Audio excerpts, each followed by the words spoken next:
All right, Garth, we just filled the room with people who work for manufacturers, and we're not talking just the executives. We're talking field reps, product planning teams, everyone, trainers, everyone in and around and work for manufacturers. So my first question to you for this audience would be, what do you feel like makes a great manufacturer rep?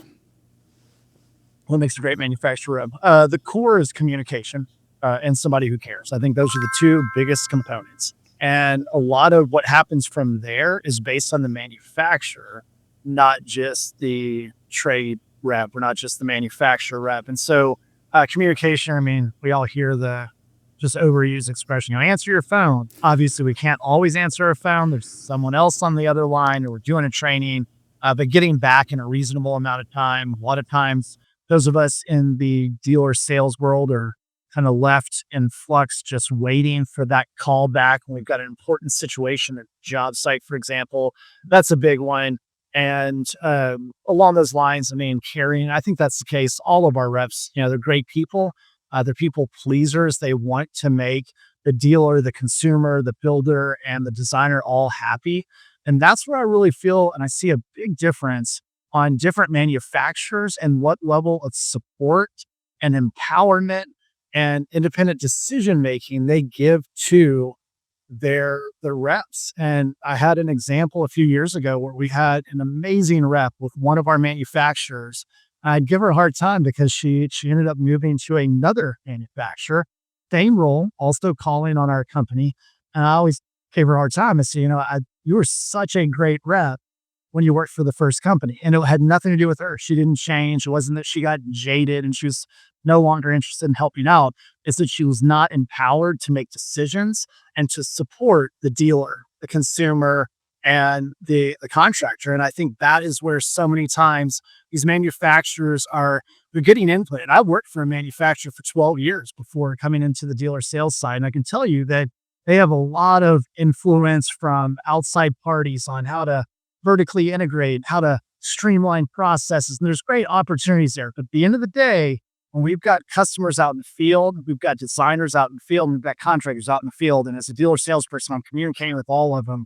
The ability for my manufacturer rep to be able to solve a problem without having to get an approval, or even worse, to tell me, Garth, I can't solve the problem. Here's an 800 number. That to me is like, you're hurting yourself as a manufacturer. You're hurting the support that you get out in the field.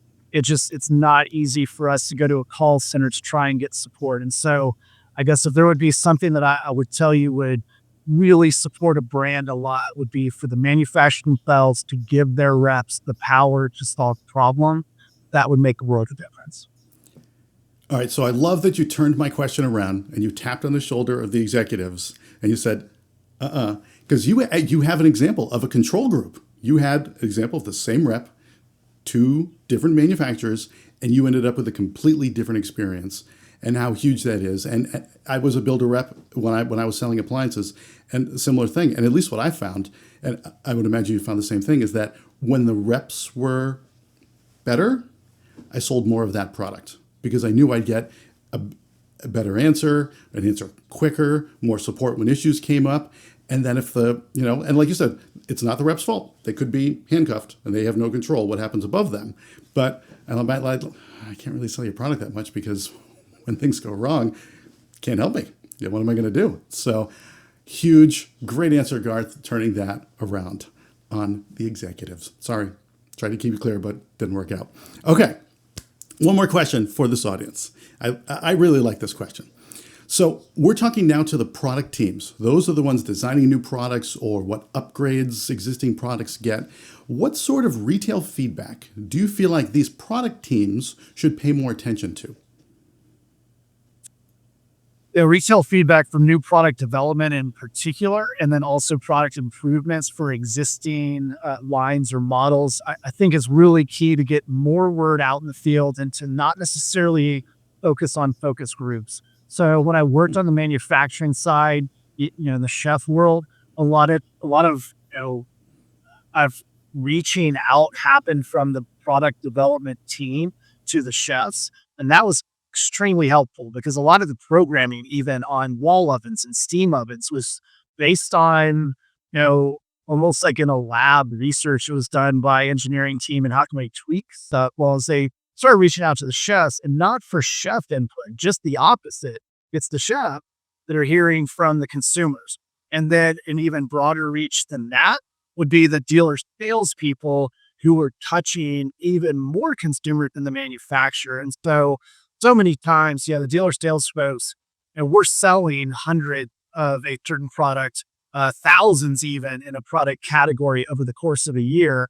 We're going to have a lot of feedback from the designer, the consumer, and the contractor on ease of use, ease of install, service, and follow up. And those are things that if we are able to give this feedback to the manufacturer and they run with it, we could see some really huge improvements in the industry for any brands that are willing to truly spend the time and money to go out in the field and connect not just with the customer. I think that's where a lot of the focus groups and product testing, because they want to test over a period of time. How is this brand new dishwasher going to wash for the next 1 year in this house? And that's great.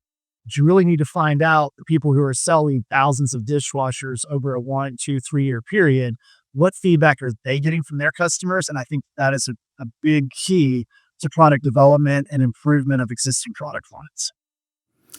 What a great way to put together that this is, the focus group may give you some information, but these are the people with their finger on the pulse that talk to the most Indeed. parties. And I love that you actually get to experience with it, with a manufacturer that you saw they were asking the chefs for their feedback, and then they were actually taking action on that feedback, not simply yesing them, but in making those Huge. changes and improvements for a brand. So for those product, the product teams out there, the salespeople are waiting. They are happy to give you this feedback, and they can give you some of the feedback that can really potentially move the needle for whatever product you're working on.